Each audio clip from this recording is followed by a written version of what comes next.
Now is not the time to chicken out. On this episode of Throwdown, it's the delicious sound of fried chicken. This is fun. We've never done this. Oh, yes, we have, but never like this. When people hear the words fried chicken, their eyes light up.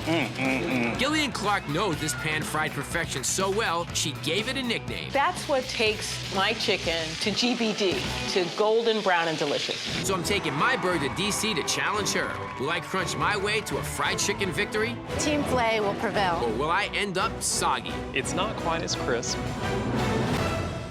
My name is Bobby Flay. My mission, to find the best of the best. My objective, perfecting their signature dish. The plan of attack, I'm showing up to challenge them, but they don't know it. I may win, I might even lose. It's anybody's game. It's the ultimate throwdown. All right, let's see what the next throwdown is. Confidential. Oh yeah, fried chicken, everybody. Crispy on the outside, tender and moist on the inside. It's basically the best food in the world, right? Who are we going up against this time?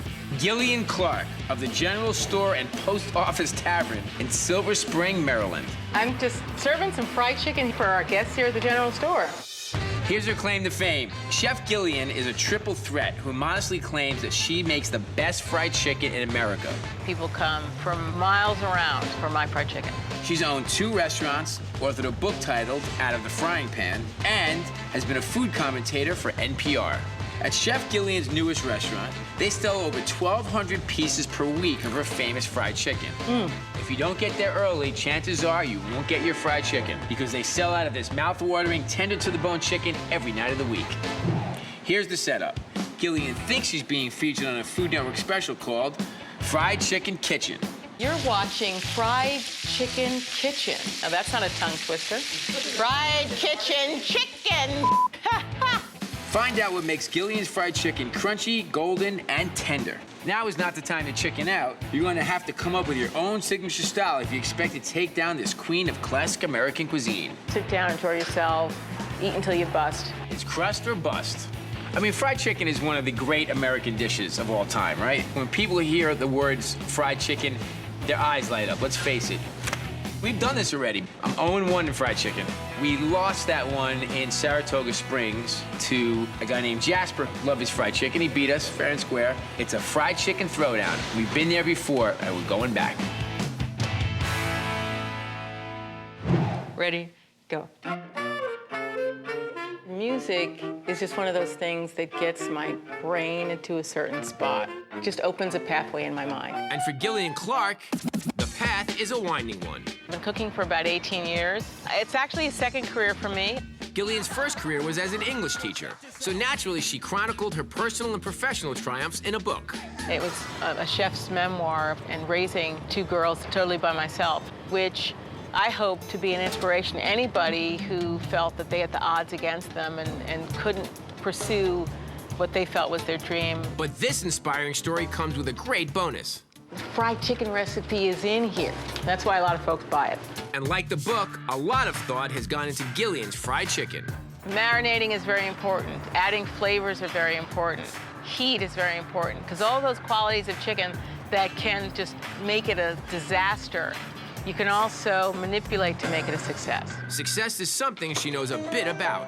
I've opened several restaurants as chef, and my latest venture is the General Store and Post Office Tavern, where everyone around the D.C. metro area comes for my fried chicken. I've eaten fried chicken all over the country, and it doesn't get any better than this. That's what fried chicken ought to taste like. It's one of those things that everybody attempts, but very few have perfected. And there have been years of study and trial and error in the making of my fried chicken. All those things have gone into creating a product that is consistently fabulous. So fabulous, it landed her a Food Network special. The outrageous desserts my mother would make, so. Yo, dude, give it a rest. But will she freeze up when I start to fry? Today, we're talking about fried chicken, a thing of beauty, a great American dish. Everybody loves fried chicken. Let's first talk about the meat. White meat, which is the breast, and then there's the dark meat, which is the leg and the thigh. The dark meat is my favorite because it has more flavor and it's definitely moister. White meat cooks a little bit quicker, doesn't have as much moisture in it. That's where the difficulty comes in because we have to put a really delicious crust on the outside of this fried chicken. I'm gonna cook the breast together and I'm gonna cook the dark meat together. I think that's the best way to do it so you can time it perfectly. Now, there's lots of ways to make different kinds of crust for fried chicken. Some people put a Parmesan crust on the outside. Some people use some regular breadcrumbs, a little cereal, some dried cereal. That actually works kind of well. Some people use some dried stuffing, panko breadcrumbs, and of course, some flour. Usually I like to double dip my fried chicken. I go buttermilk, then into the seasoned flour, back into the buttermilk, back to the seasoned flour, and then I fry it. But we're gonna try something a little bit different. But I'm just not sure what kind of seasoning I'm gonna do yet. Maybe some garlic powder, some onion powder, maybe some cayenne, salt, black pepper. What temperature is the oil? It's gotta be somewhere between 340 degrees and 375 degrees because you want it to be cooked on the inside by the time you get that nice golden color that you're looking to achieve on the outside. And that's what's tough about making fried chicken. Looks like a simple dish, but it's not. So you can call me Colonel Flay when you think of the fried chicken. That is delicious. Liking fried chicken is easy. Fried chicken is good no matter what. Too bad it's not easier to make. I just think there's nothing special about this. Why? Because it's just not as good.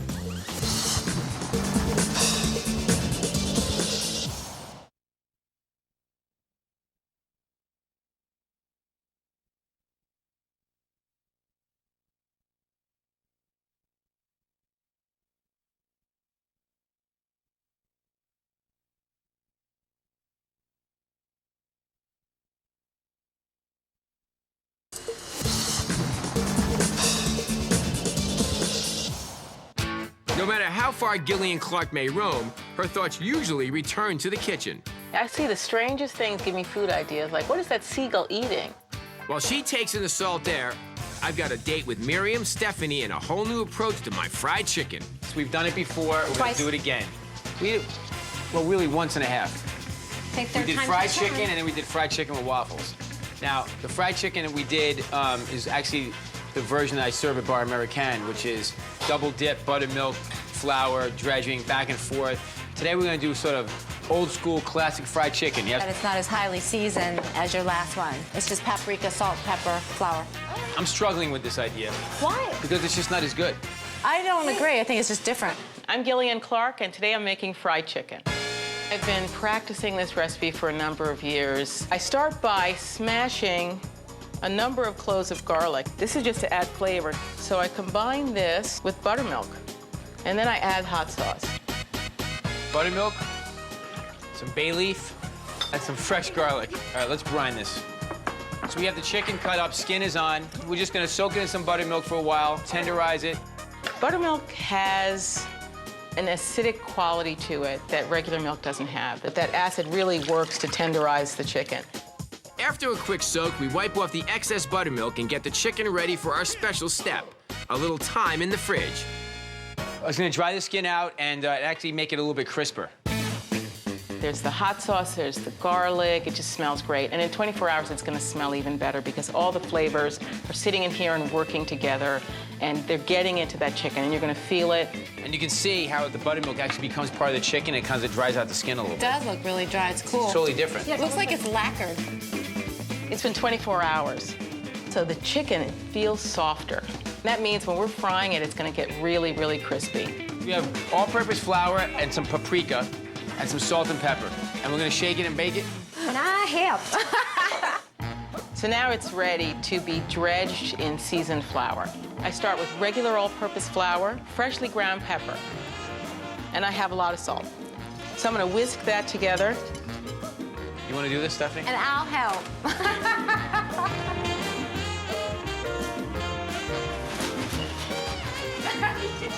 Just a little bigger. Look at me. This is fun. We've never done this. I use corn oil, and we're gonna add a little bit more flavor by putting butter in there. That's what takes my chicken to GBD, to golden brown and delicious. We get our canola oil up to 330 degrees, and it's time to put the fry in our chicken. You don't wanna put too much chicken in there because it'll crowd it, it'll make the oil too cold. And also, it won't make it crispy. It kind of needs a little bit of room around all the chicken. And this is it. So now we're just gonna let it cook. I'm gonna add the chicken skin side down. We always wanna cook that side first, so make sure it looks really good. It takes like 6, 7, 8 minutes per side. You're looking for color. I don't wanna keep turning it. That's gonna make your chicken just absorb oil. You want it to just turn it once, brown it, take it out. You want to get it cooked through on the inside, right to the bone, and then, make sure it's crispy. To me, that's the challenge of fried chicken always. It's all about the right temperature of the oil. If I were to just keep cooking this on the stove, I don't think I'm gonna have the crunch that I have from finishing it in a hot oven for 10 minutes. So it's ready to come out. Ooh, this is gonna be yummy. Looks like fried chicken to me. Oh, it's pretty. And so at this point, you want to let this rest, let the juices cool down, let it finish cooking inside internally, and then we can give it a try. It's been 10 minutes in the oven. I can smell that this chicken is done. Look how crispy the crust is, but you can see how juicy it is. Look at that. That's nice and juicy, the thigh meat. Just the simplicity of the salt, pepper, and paprika is enough. Not crispy. I just think there's nothing special about this. Okay. That's my problem with it. Can you hear that crunching? I can taste the butter in the crust. The chicken is perfectly seasoned. The meat is tender. It's really hard to resist my fried chicken. I think we have to reload. We're about 50% there on the chicken. We know the chicken is moist. We need a new coating. That's what I'm saying. And there's plenty of different ways to skin that chicken. Yeah. I wish you were here to enjoy this. It's delicious. All right, Chef Clark, you know what they say, batter up.